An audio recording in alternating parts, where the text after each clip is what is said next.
ভাবুন তো, আপনি একটা ট্রেনে বসে আছেন, চারপাশে শত শত যাত্রী, ট্রেন ছুটছে শহর থেকে শহরে।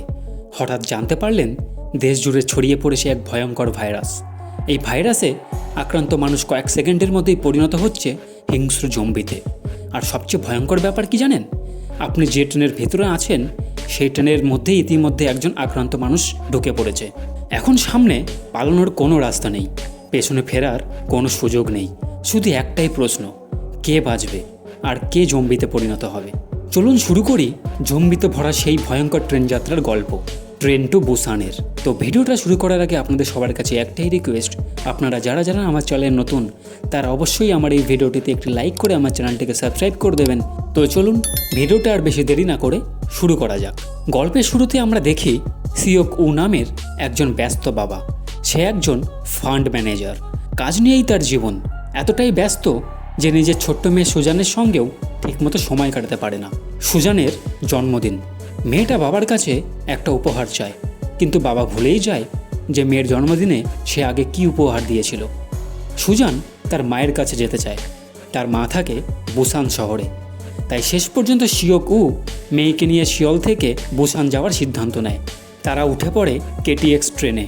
ট্রেন ছাড়ার সময়ও কেউ বুঝতে পারেনি এই ট্রেন যাত্রা তাদের জীবনের সবচেয়ে ভয়ঙ্কর অভিজ্ঞতা হতে চলেছে। ট্রেন ছাড়ার ঠিক আগে একজন আহত মহিলা দৌড়ে ট্রেনের ভেতরে উঠে আসে। দেখে মনে হয় সে খুব অসুস্থ, কিন্তু কেউ জানে না তার শরীরে ইতিমধ্যে ছড়িয়ে পড়েছে সেই ভয়ঙ্কর ভাইরাস। কিছুক্ষণ পরই মহিলাটি মাটিতে পড়ে যায়, তার শরীর অস্বাভাবিকভাবে কাঁপতে থাকে। আর তারপর সে হঠাৎ উঠে দাঁড়িয়ে আক্রমণ করে এক ট্রেন কর্মীকে।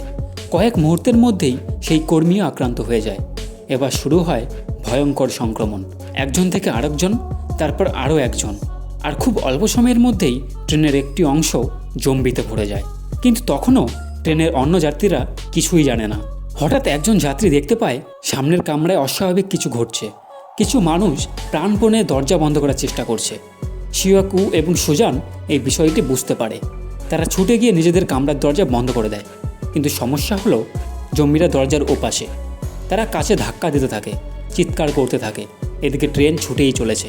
কোনো স্টেশনে থামলেও পরিস্থিতি আরও ভয়ঙ্কর হতে পারে, কারণ বাইরে কি হচ্ছে কেউ জানে না। ঠিক তখনই তারা জানতে পারে শুধু ট্রেন নয়, পুরো দেশেই ভয়ঙ্কর পরিস্থিতি তৈরি হয়েছে। ট্রেনের যাত্রীরা ফোনে খবর দেখতে শুরু করে। কেউ বলছে এটা দাঙ্গা, কেউ বলছে এটা কোনো ভাইরাস, আবার কেউ বলছে দেশের বিভিন্ন জায়গার মানুষ হঠাৎ হিংস্র হয়ে যাচ্ছে। কিন্তু আসল সত্য তখনও পুরোপুরি পরিষ্কার নয়। একটা জিনিস অবশ্য পরিষ্কার, যে মানুষগুলো আক্রান্ত হচ্ছে তারা আর স্বাভাবিক মানুষ থাকছে না, আর তাদের কামড়েই খুব দ্রুত অন্যরাও আক্রান্ত হয়ে যাচ্ছে। ট্রেনের প্রতিটি কামরা এখন যেন একটা আলাদা যুদ্ধক্ষেত্র। ঠিক এই সময় আমরা পরিচিত হই আরেক গুরুত্বপূর্ণ চরিত্রের সঙ্গে, ইয়ং সুক। সে একজন স্বার্থপর ব্যবসায়ী ধরনের মানুষ। তার কাছে নিজের জীবনই সবচেয়ে গুরুত্বপূর্ণ। সে মনে করে যে কোনো পরিস্থিতিতে নিজে বাঁচার জন্য অন্যদের ত্যাগ করা যায়। অন্যদিকে রয়েছে সাংহোয়া। শক্তিশালী শরীরে এই মানুষটি তার গর্ভবতী স্ত্রী শিয়ং কিয়ংকে নিয়ে বুসান যাচ্ছিল। সাংহোয়া দেখতে কঠিন হলেও আসলে সে অত্যন্ত সাহসী এবং পরিবারকে রক্ষা করতে সব কিছু করতে প্রস্তুত। এই দুই ধরনের মানুষের মধ্যে পার্থক্যটা খুবই দ্রুত পরিষ্কার হয়ে যায়। একজন শুধু নিজের কথা ভাবে, আর অন্যজন নিজের জীবন দিয়েও অন্যদেরকে বাঁচাতে প্রস্তুত। জম্বির এক কামরা থেকে অন্য কামরায় ছড়িয়ে পড়তে থাকে। তখন সিওক উ, সাংহোয়া এবং আরও কয়েকজন বুঝতে পারে জম্বিদের একটা দুর্বলতা আছে। যখন তারা মানুষকে দেখতে পায় না তখন তারা অনেকটাই বিভ্রান্ত হয়ে যায়। তাই তারা সিদ্ধান্ত নেয় এক কামরা থেকে আরেক কামরায় যেতে হবে। কিন্তু মাঝখানে রয়েছে অসংখ্য জম্বি। সাংহোয়া সামনে দাঁড়িয়ে লড়াই শুরু করে। সিওক উ এবং অন্যান্যরা তার পিছনে এগোতে থাকে। একটার পর একটা জম্বিকে সরিয়ে তারা এগিয়ে যায়। এখানেই গল্পটার অন্যতম উত্তেজনাপূর্ণ দৃশ্য শুরু হয়। দরজা খুলছে, সামনে জম্বির দল, পিছনে যাওয়ার কোনো সুযোগ নেই। আর কয়েক সেকেন্ডের মধ্যেই আবার দরজা বন্ধ করতে হবে। তারা কোনো মতে একটি নিরাপদ কামরায় পৌঁছে যায়, কিন্তু সবাই সেখানে ঢুকতে পারে না। এবার ভয়টা শুধু জম্বিদের নিয়ে নয়, মানুষের আচরণই হয়ে ওঠে আরও ভয়ঙ্কর। কিছু যাত্রী ভয় পেয়ে অন্যদের ঢুকতে দিতে চায় না। তাদের মনে হয় অন্য কেউ আক্রান্ত হলে তারাও আক্রান্ত হয়ে যাবে।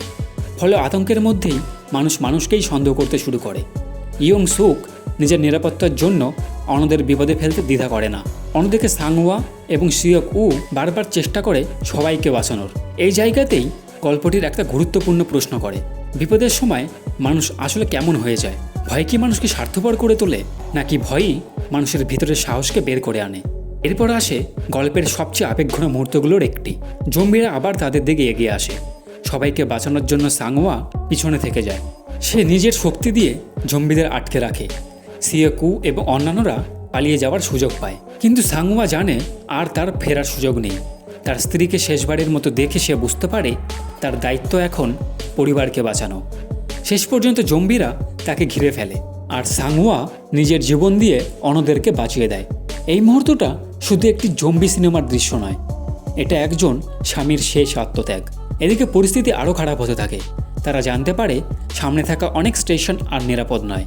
কোথাও পুলিশ নেই, কোথাও সেনাবাহিনী পরিস্থিতি সামলাতে পারছে না। শেষ পর্যন্ত ট্রেন থামতে বাধ্য হয়। যাত্রীরা ভাবে হয়তো বাইরে নিরাপদ জায়গা পাওয়া যাবে, কিন্তু তারা যা দেখতে পায় তা আরও ভয়ঙ্কর। চারিদিকে মৃতদেহ, আতঙ্কিত মানুষ আর জম্বির দল। তারা এখন বুঝতে পারে নিরাপদ জায়গা বলে আর কিছুই নেই। সিওক উ, সুজান এবং সিয়ং কিয়ং কোনোভাবে একটি নতুন ট্রেনে ওঠে, কিন্তু ইয়ং সুকও সেখানে পৌঁছে যায়। সে আবার নিজের জীবন বাঁচানোর জন্য অন্যদেরকে ব্যবহার করতে চায়। এই সময় কয়েকজন মানুষ তাকে অনুসরণ করে বিপদে পড়ে। শেষ পর্যন্ত ইয়ং সুকের ভয় এবং স্বার্থপরতার ফল তাকেই ভোগ করতে হয়। সেও আক্রান্ত হয়ে যায়, কিন্তু মৃত্যুর আগ মুহূর্তে তার ভেতরের মানবিকতাও যেন এক মুহূর্তের জন্য ফিরে আসে। অন্যদিকে সিয়াকু তার মেয়েকে নিয়ে এগিয়ে যেতে থাকে, কিন্তু এবার আর তার সঙ্গে কেউ নেই, শুধু সে, সুজান এবং সিয়ং কিয়ং। আর সামনে একটা টানেল। ট্রেনের চালক তাদের শেষবারের মতো সাহায্য করার চেষ্টা করে, কিন্তু শেষ পর্যন্ত সিয়ক উও আক্রান্ত হয়। সে বুঝতে পারে তার হাতে আর বেশি সময় নেই, তাই মেয়েকে শেষবারের মতো কিছু কথা বলে সুজানের ছোট্টবেলার স্মৃতি মনে পড়ে তার। একজন ব্যস্ত বাবা হিসেবে যে মানুষটি নিজের মেয়েকে সময় দিতে পারেনি, শেষ মুহূর্তে সে শুধু চায় তার মেয়ে যেন বেঁচে থাকে। সিয়াকুও ধীরে ধীরে জম্বিতে পরিণত হতে শুরু করে, কিন্তু তার আগে সে মেয়েকে এবং সিয়ং কিয়ংকে নিরাপদ জায়গায় পৌঁছে দেয়। শেষবার মেয়ের দিকে তাকিয়ে সে ট্রেন থেকে পড়ে যায়, আর সুজান তার বাবাকে হারায়। অবশেষে সুজান এবং সিয়ং কিয়ং টানেলের কাছে পৌঁছায়। সামনে অন্ধকার, চারপাশে জম্বির ভয়। তারা ধীরে ধীরে এগিয়ে যায়।